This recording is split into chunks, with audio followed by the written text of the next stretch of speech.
Database ni macam saya bagi tahu, first dia kena kenal anda. Kalau dia tak kenal anda tu bukan database. Itu spam list.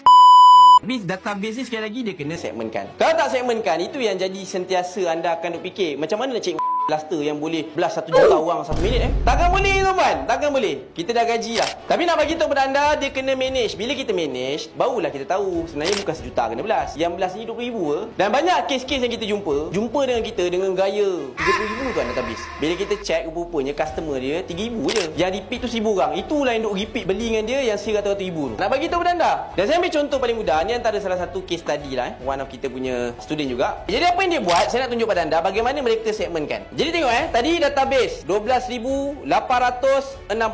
Banyak kan, nampak banyak kan? Bila dikategorikan, rupanya 10,000 orang yang PM tak beli sampai ke sudah. 2,000 je jadi customer. 2,000 tu lagi kalau boleh, pecahkan lagi segmen. Sebab orang beli t-shirt ni ada banyak sebab. Ada orang beli t-shirt sebab untuk family day. Tak segmen kan? Sekadar sublimation. Tapi nak bagi tahu pada anda, ni kesan dia lah bila tak segmen kan, kita tak tahu. Jadi kita tahu, oh semuanya beli t-shirt sublimation.